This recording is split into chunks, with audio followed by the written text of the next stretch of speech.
चलिए बच्चों, आज हम अपना क्लास 11th का एक चैप्टर शुरू करने वाले हैं जिसका नाम है rules of debit and credit.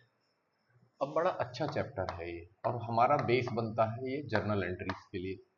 तो rules of debit and credit में आज हम सीखने वाले हैं आपकी ट्रेडिशनल अप्रोच। तो ट्रेडिशनल अप्रोच क्या कहती है हमारी, अगर हम बात कर रहे हैं ट्रेडिशनल अप्रोच की, तो ट्रेडिशनल अप्रोच को जानते हैं हम, इसी के बारे में पढ़ते हैं कि किस किस डिवीजन में अकाउंट बांटे जाते हैं और किस किस डिवीजन में चीज़ों को किया जाता है। तो ट्रेडिशनल अप्रोच के हिसाब से बेटा अकाउंट्स दो पार्ट में माने जाते हैं डिवीजन। अगर हम मेजर क्लासिफिकेशन की बात करें तो एक तो पर्सनल अकाउंट होते हैं और एक इम्पर्सनल अकाउंट होते हैं। ठीक है, अब पर्सनल अकाउंट की अगर हम बात करते हैं, पर्सनल अकाउंट से ही शुरुआत करते हैं। पर्सनल अकाउंट की भी फर्दर तीन क्लासिफिकेशन है। पर्सनल अकाउंट जनरली वो अकाउंट होते हैं जो कि किसी इंडिविजुअल से रिलेटेड है, किसी फर्म से रिलेटेड है या किसी थर्ड पार्टी इंडिविजुअल से रिलेटेड है। तो अगर हम पहले पर्सनल अकाउंट की बात करें तो पर्सनल अकाउंट में सबसे पहले जो डिवीजन है वो है नेचुरल पर्सनल की। अब नेचुरल पर्सनल में कौन इंडिविजुअल आते हैं? ये वो इंडिविजुअल होते हैं बेटा जो कि क्रिएशन ऑफ गॉड है, यानी गॉड के द्वारा बनाए गए हैं, जैसे कि ह्यूमन बींग्स। और ह्यूमन बींग्स हमारे बिजनेस में किस किस तरीके से आ सकते हैं? ह्यूमन बींग्स हमारे बिजनेस में आ सकते हैं क्रेडिटर्स की फॉर्म में, डेटर्स की फॉर्म में। तो हमारे अगर कोई डेटर है, क्रेडिटर है, तो ये हमारे क्या कह सकते हैं हम, नेचुरल पर्सनल अकाउंट है। ठीक है, उसके बाद फिर आते हैं आर्टिफिशियल पर्सनल।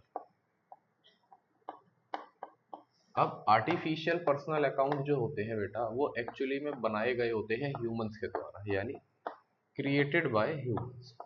आर्टिफिशियल पर्सन है तो गॉड तो क्रिएट करेंगे नहीं, ये ह्यूमंस के द्वारा ही क्रिएट किए जाते हैं। जैसे किसी ऑर्गेनाइजेशन का नाम, किसी कंपनी का नाम, किसी पार्टनरशिप फर्म का नाम, किसी जॉइंट वेंचर का नाम। अगर हम देखें नेचुरल पर्सनल में हमारे पास एक डेटर था जिसका नाम था आकाश। तो आकाश तो हमारा नेचुरल पर्सनल हुआ क्योंकि एक डायरेक्ट इंडिविजुअल है, ह्यूमन बीइंग है, गॉड ने क्रिएट किया है। वहीं अगर आकाश की कोई कंपनी है जिसका नाम है आकाश एंड को या आकाश एंड कॉरपोरेशन, तो वो हमारी आर्टिफिशियल पर्सन मानी जाएगी कि आकाश के द्वारा बनाई गई कोई कंपनी है। इसके बाद थर्ड आते हैं हमारे रिप्रेजेंटेटिव पर्सनल। अब रिप्रेजेंटेटिव पर्सनल जो होते हैं हमारे, रिप्रेजेंटेटिव पर्सनल के अंदर हमारे थर्ड इंडिविजुअल आते हैं, यानी ऐसे अकाउंट जो डायरेक्टली किसी ह्यूमन से रिलेटेड नहीं है लेकिन इनडायरेक्टली बहुत सारे ह्यूमन से रिलेट करते हैं। ठीक है, तो इसके अंदर इनडायरेक्ट रिलेशन होता है ह्यूमंस का और इन अकाउंट्स का। जैसे अगर मैं बात करूं आउटस्टैंडिंग सैलरीज या आउटस्टैंडिंग वेजेस, तो सैलरीज तो मेरे को बहुत सारे इंडिविजुअल्स को पे करनी है। अब उसके अंदर हो सकता है 5 एम्प्लॉयज हो, 10 एम्प्लॉयज हो, 20 एम्प्लॉयज हो, तो है एक अकाउंट लेकिन रिलेट या डायरेक्टली या इनडायरेक्टली लिंक किससे करता है? बहुत सारे इंडिविजुअल से। तो ये माना जाता है रिप्रेजेंटेटिव पर्सन।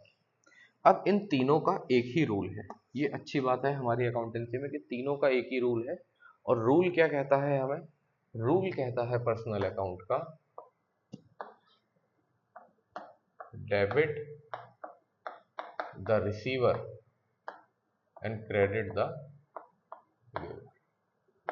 कि डेबिट कर दो रिसीवर को और क्रेडिट कर दो गिवर को। फिर आते हैं हमारे इम्पर्सनल। इम्पर्सनल में हमारे दो अकाउंट हैं बेटा, एक रियल और एक नॉमिनल। तो रियल अकाउंट तो हमारे एसेट से रिलेट करता है। ठीक है, हर तरीके का एसेट वेदर टेंजिबल और इनटेंजिबल रियल में रिकॉर्ड किया जाएगा। और इसका रूल है debit what comes in, credit what goes out. Debit comes in, credit goes out. उसके बाद नॉमिनल की अगर हम बात करते हैं तो नॉमिनल के अंदर हर तरीके के एक्सपेंसेस बेटा, लॉसेस, इनकम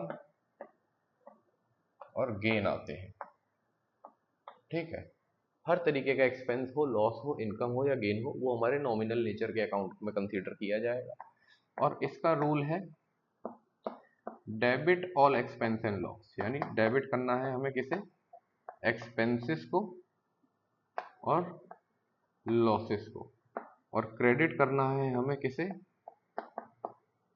इनकम को और गेन को। ठीक है, ये आपके ट्रेडिशनल नेचर की अप्रोच है, ट्रेडिशनल अप्रोच है अकाउंटेंसी में।